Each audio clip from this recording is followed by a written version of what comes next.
ખેડામાંથી સમાચાર મળી આવ્યા છે। ડાકોર ખાતે રણછોડરાયજી ટેમ્પલમાં આમલખી અગિયારસ નિમિત્તે રંગોત્સવની ધામધૂમ જોવા મળી હતી। મંદિરને રંગબેરંગી રોશનીથી સજાવવામાં આવ્યું અને મંગળા આરતી બાદ કાળિયા ઠાકોરે ફાગણના ફાગ રમ્યા હતા। રંગોની છોડો વચ્ચે હજારો ભક્તો શોભાયાત્રામાં જોડાયા અને ભવ્ય ઉજવણીમાં ભાગ લઈ અને કૃતાર્થ ચેત બન્યા હતા।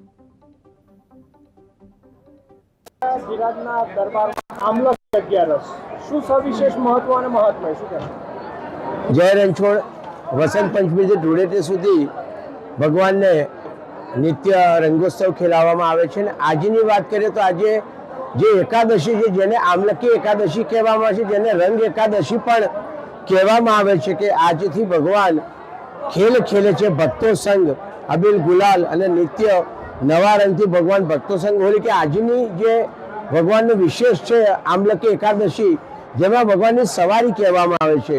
દર શુક્રવારે દર 11 ભગવાન વરઘોડો નીકળે છે, જ્યારે એકાદશીના આમલકી એકાદશીને કુંજ એકાદશી તરીકે પણ ઓળખાય છે। અને ડાકોર મંદિરમાં ઉત્સ્થાપન સમય પછી ભગવાન વાજતે ગાજતે હાથી ઘોડા પાલકી જય કન્યા લાલકી સાથે ભગવાન કુંજમાં બિરાજે છે, મોટી બાગમાં અહીંયા લાલબાગમાં। અને ત્યાર પછી ભગવાન ભક્તો સંગ હોળી ખેલતા ખેલતા લક્ષ્મીજીને મળીને ઠાકોરજી મંદિરમાં પધારે છે। આજના આ વિશેષ પર્વમાં કહેવાય છે કે ડાકોર રણછોડરાયજી મંદિરમાં સૌથી મોટો કોઈ મેળો અને સૌથી મોટો કોઈ ઉત્સવ ભક્તો ઉજવતા હોય તે હોળીનો પર્વ છે અને લાખોની સંખ્યામાં ભક્તો આવે છે। તો કહેવાય કે એકાદશીથી પૂર્ણિમા ફૂલડોળ સુધી ભક્તો ભગવાન સંગ અબીલ ગુલાલે રંગે રંગાય પોતાની શ્રદ્ધા આસ્થાના આશીર્વાદ પ્રાપ્ત કરે છે। દાણી ચણા ખજૂરનો ભોગ ધરાવે છે અને ભગવાનના આશીર્વાદ પ્રાપ્ત કરે છે। આમલકી એકાદશી સર્વેને મનોકામના સિદ્ધિ પ્રાપ્ત કરાવે। જય રણછોડ।